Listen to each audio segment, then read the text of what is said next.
오늘 하나님의 개입이라는 제목으로 말씀을 전하겠습니다. 하나님의 개입입니다. 스포츠 경기를 보면은 변수가 많은 종목이 있고요, 변수가 없는 종목이 있습니다. 최소한 변수를 아주 최소화시켜서 선수의 실력으로만 승부하게 하는 경기들을 보통 이제 실내 경기에서 많이 찾아볼 수 있습니다. 실내 경기 가운데 요즘 혹시 이런 경기 보시는 분 계신지 모르겠는데 UFC라는 게 있습니다. 이거는 이제 남자 선수, 여자 선수 한 명씩 나와서 서로 겨루는 경기인데 보통 이제 믹스드 머셜 아츠라고 해서 MMA라고 부르죠. 갖고 있는 모든 다양한 기술들을 다 사용해서 펀치를 날리기도 하지만 잡아서 맺히기도 하고 누르기도 하고 아주 격렬한 게임입니다. 이 게임이 옥타곤이라고 부르는 팔각형의 링 안에서 두 사람만 딱 세워놓고 경기를 시킵니다. 그래서 두 사람이 누가 더 잘 싸우는지를 보는 경기입니다. 여기는 변명할 게 별로 없습니다. 왜냐하면 변수가 별로 없기 때문에 그냥 실력대로 싸워야 하는 게임입니다. 날씨도 상관이 없고 장소도 큰 상관이 없습니다. 오로지 선수들의 기량만 나타납니다. 하지만 변수가 많은 스포츠도 있습니다. 예를 들어서 골프 같은 스포츠는 변수가 많습니다. 아침에 출발한 선수와 오후에 출발한 선수가 전혀 다른 상황에서 게임을 하게 됩니다. 각각 다른 잔디 상태에서 게임을 합니다. 날씨도 계속 바뀝니다. 바람이 불었다가 안 불었다가, 햇볕이 났다가 비가 났다가, 별의별 상황들을 다 다르게 맞게 되고 각양각종의 변수들이 존재합니다. 어떤 선수는 차가운 바람을 맞으면서 게임을 하고 어떤 선수는 따뜻한 햇볕을 받으면서 같은 경기장 안에서 다른 게임을 합니다. 그럼에도 불구하고 어떤 편의도 봐주지 않고 마지막에는 오로지 자기가 낸 점수로 1등과 많은 사람들이 결정이 됩니다. 자, 그러면 우리의 싸움은 어떻습니까? 우리의 경기, 우리의 싸움은 변수가 많습니까? 변수가 적습니까? 우리의 경기는, 우리의 싸움은 아주 다양한 변수를 갖고 있습니다. 저는 개인적으로 하나님은 공정한 스포츠에는 별로 개입하지 않으신다라는 생각을 갖고 있습니다. 왜냐하면 여러분, 스포츠는 열심히 준비하고 열심히 노력한 사람들이 메달을 따야 그게 정정당당한 것이기 때문에 공의의 하나님께서 스포츠에는 많이 개입하지 않으세요. 그러니까 여러분, 친구랑 탁구 치는데 너무 기도하고 탁구 치지 않으셔도 돼요. 친구랑 어디 가서 경기를 하시면 그냥 오로지 실력으로 승부하려고 그러지 너무 하나님을 쫄라대지 마십시오. 하나님께서 여러분 그냥 정정당당하게 싸우는 것을 훨씬 더 좋아요. 물론 기도하실 때는 하시지만 대부분은 노력한 사람이 메달을 따게 되어 있습니다. 하지만 우리의 싸움은 조금 다릅니다. 여러분, 우리의 싸움은 우리의 능력대로만 싸우는 게 절대로 아닙니다. 여러분, 다윗과 골리앗 능력대로만 싸웠으면 골리앗이 100번은 더 이겨야 하는 싸움입니다. 그런데 하나님께서는 그 싸움에 개입해 주십니다. 할렐루야. 우리의 싸움이 될 때는 다르다라는 거죠.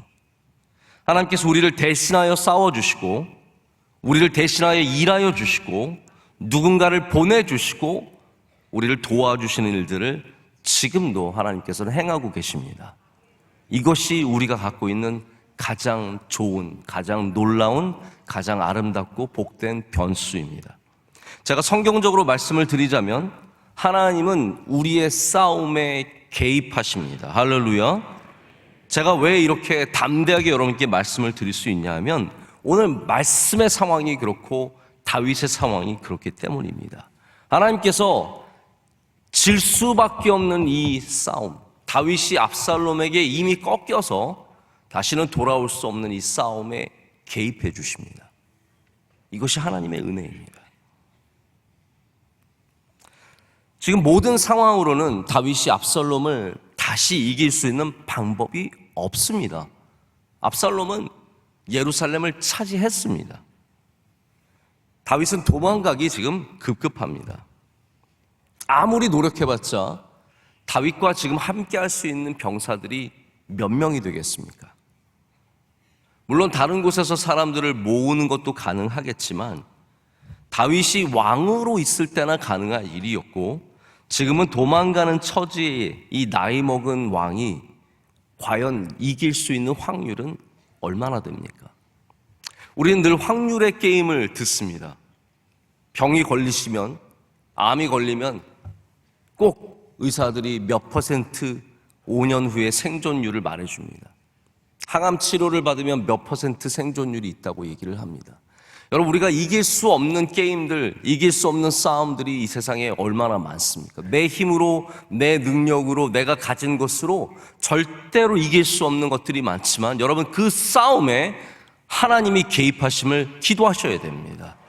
그 전쟁에 하나님의 손이 임하시기를 기도하셔야 되고 하나님이 도와주시기를 바라야 합니다. 이것이 우리 성도들이 가져야 하는 마음입니다. 그래서 하나님께서 이 일에 개입하시죠.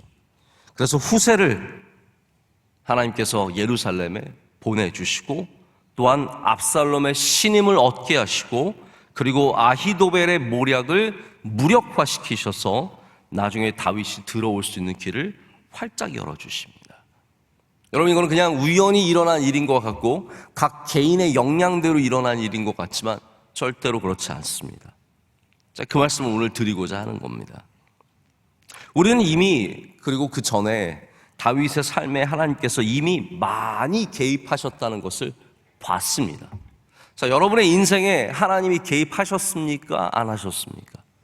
저는 저의 인생에 끊임없이 하나님께서 오셔서 도와주시고 은혜를 베풀어 주시고 여기까지 오게 하셨다는 것을 믿음으로 고백합니다. 실제로 그러했습니다. 하나님께서 도와주시지 않았다면 제가 져야 할 싸움들이 1000번이요 10,000번이었습니다. 제가 도저히 빠져나올 수 없는 길들이 많았습니다. 그러나 이 모든 것 가운데 하나님께서 은혜를 베풀어 주셨습니다.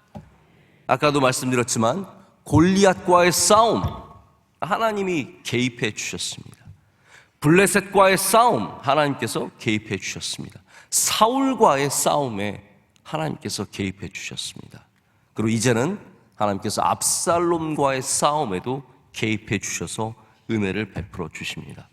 여러분, 이렇게 말할 수 있죠. 우리가 아까 스포츠 얘기할 때 하나님께서 공평한 게임, 공의가 이루어져야 하는 게임에는 개입하지 않는다고 말씀드렸는데 하나님께서 공평하지 않다라고 말할 수 있죠. 하나님 왜 저 사람 편 들어주십니까? 근데 하나님은 여러분 이걸 아셔야 됩니다. 하나님은 믿음의 선한 사람을 절대로 외면하지 않으십니다. 할렐루야. 하나님은 믿음의 선한 사람을 절대로 외면하지 않으십니다. 약하지만 도와주시고 무너진 것까지만 일으켜 주시고 1대 100의 싸움이지만 편을 들어주셔서 승리하게 하십니다. 이게 하나님께서 하시는 일입니다. 그래서 우리에게 힘을 주시고 사람을 보내주시고 은혜를 베풀어 주시고 지혜와 명철을 주시고 우리와 함께 하십니다. 여러분, 이것이 은혜입니다. 은혜가 무엇입니까? 하나님 개입하셨다는 뜻이에요. 은혜라는 것은 내 삶에 은혜가 있었다는 것은 하나님께서 내 삶에 개입해 주셨다라는 겁니다. 예수님께서 그렇게 우리의 삶에 개입해 주셨습니다. 베데스다 못가에 있던 38년 된 병자는 절대로 자기 힘으로는 못가에 내려갈 수 없는 사람, 꼴등이었습니다. 게임으로 보자면 절대로 메달을 딸 수 없는 사람입니다. 늘 출발하면 꼴등입니다. 남들이 다 베데스다 못가로 천사가 물을 동할 때 다 뛰어내려가지만 가장 늦게 도착한 사람이 38년 동안이나 맨날 늦게 도착한 사람이 이 사람입니다. 근데 예수님께서 그 운동장에 나타나신 거예요. 그 경기장에 나타나신 겁니다. 맨날 꼴등하는 38년 된 병자에게 가셔서 네가 낫고자 하느냐 물어보셨습니다.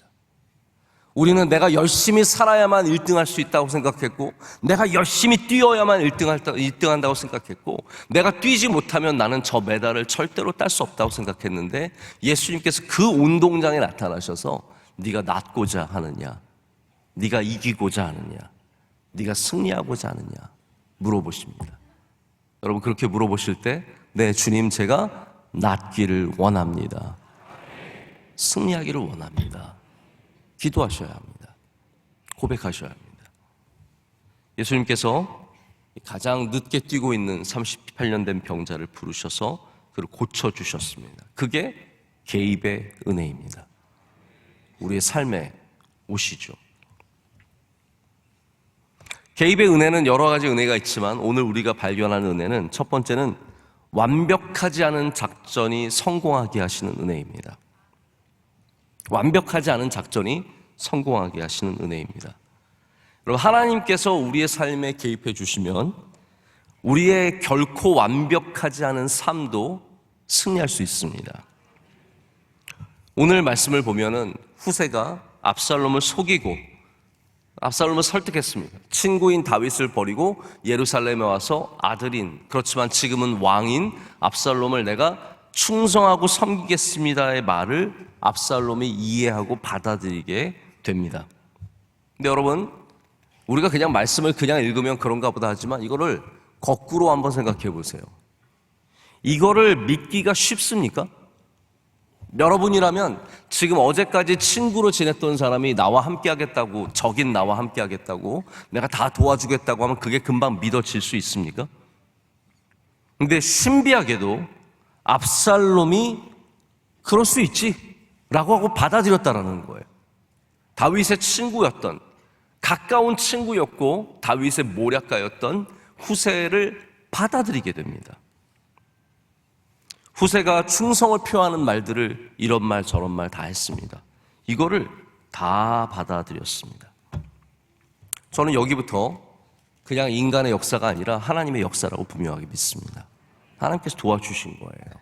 압살롬이 후세를 받아들이도록 하나님께서 움직여 주셨고 후세의 말에 개입해 주시는 겁니다. 제가 어렸을 때 보면은 신기하게도 제가 거짓말을 하면, 여러분 아셔야 되는, 전 거짓말 한 적 있습니다. 전 지금도 가끔 거짓말 합니다. 제가 거짓말을 하면 저희 어머니가 다 아셨습니다. 다 아시더라고요. 그런 게 있지 않습니까? 제가 이렇게 딱 봤을 때 이게 먹혔는지 안 먹혔는지 금방 느낌이 오잖아요. 어머니가 그래 그러는데 보면 안 먹혔어요. 분명히 저한테 그래라고 하셨지만 사실은 제가 거짓말을 하는 거를 아셨다는 거죠. 저희 어머니는 그런 식으로 저희를 추궁하지 않으셨습니다. 한 번도 저희에게 너 그거 거짓말이지 이런 말씀을 한 번도 안 하셨습니다. 너 그렇게 나 속이면 너 손모가지를 부러뜨린다 뭐 이런 말씀 하신 적이 없으십니다.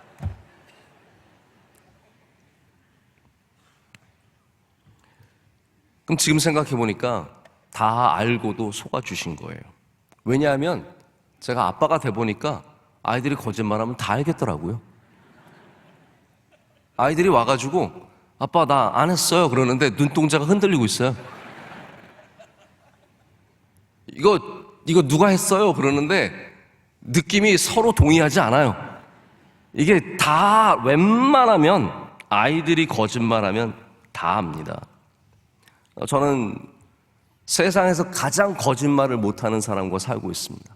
저희 아내는 체질적으로 거짓말을 못합니다. 그래서 저에게 한번 가끔씩 거짓말하려고 시도하다가 자기가 못합니다.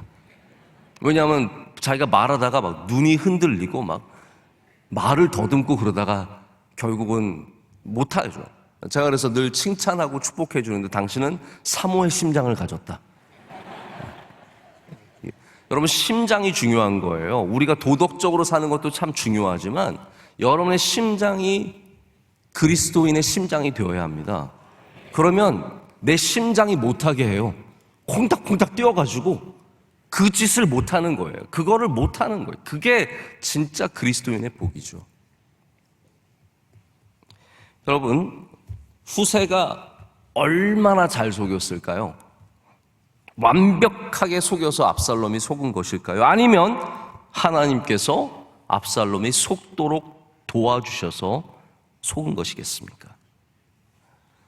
우리의 작전이 완벽해야 우리의 삶이 잘 되고 복을 받고 승리할까요?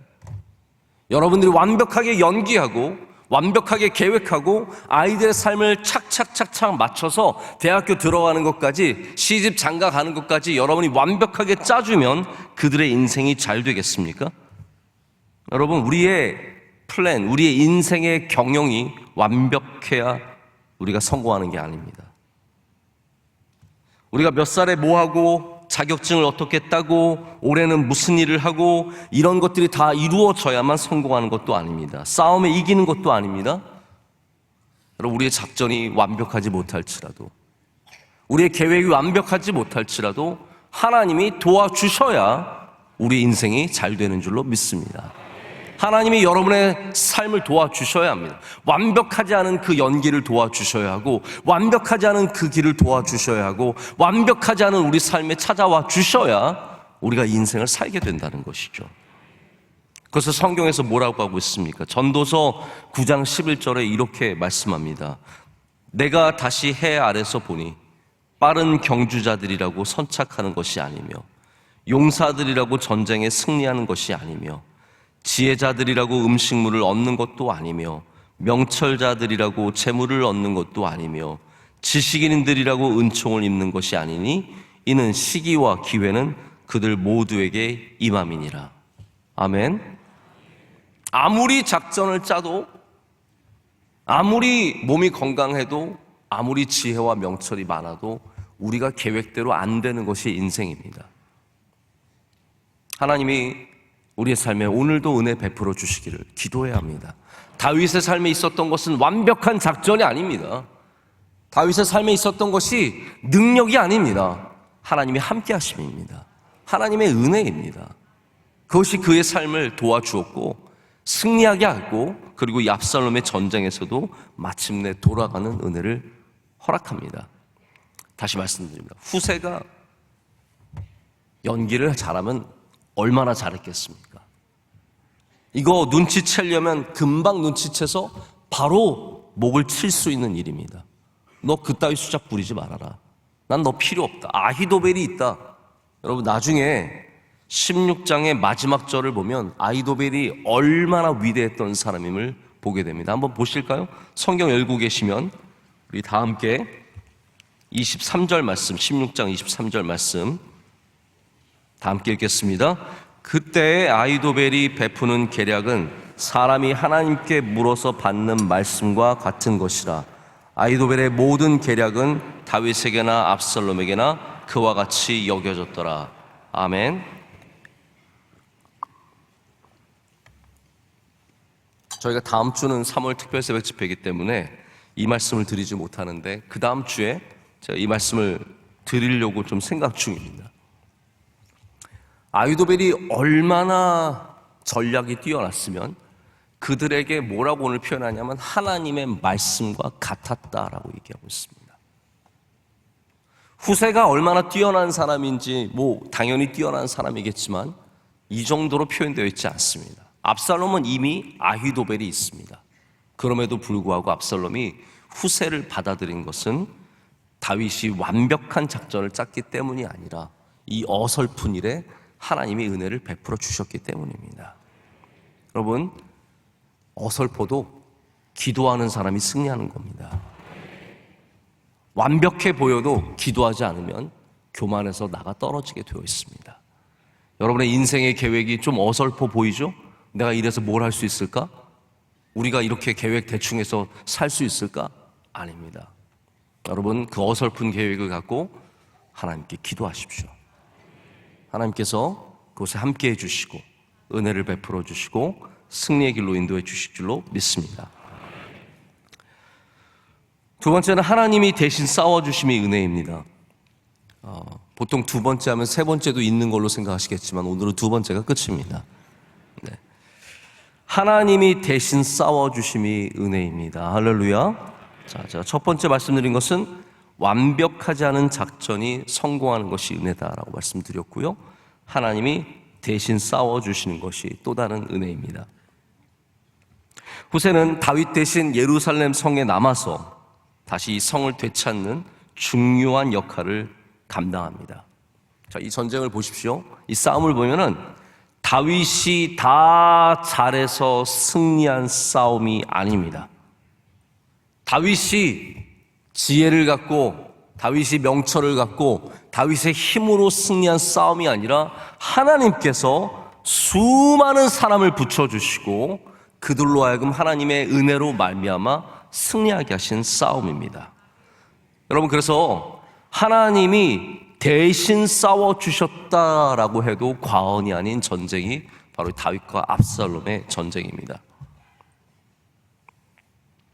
살다 보면 민망한 장면들을 보게 됩니다. 그 민망한 장면 중에 하나가 부모님들이 아이들 싸움에 끼어드는 겁니다. 여러분 아시죠? 이렇게 살다 보면은 놀이터에서 아이들끼리 싸움이 붙었는데 그 다음 부모가 하나 끼어들었어. 네가 잘못했잖아. 아이들한테 그러니까 저 아파트 위에서 바라보던 엄마가 그거 보고 뛰어내려와서 왜 남의 아이 뒤를 세워? 해가지고 둘이서 머리끄댕이 잡고 막 30분 동안 안 놔줘요, 서로. 이러고 있으면 진짜 보는 사람들은 민망하죠. 그 부모님들은 그럴만해요. 왜냐하면 아이들이 당하는 게 속상한 거죠.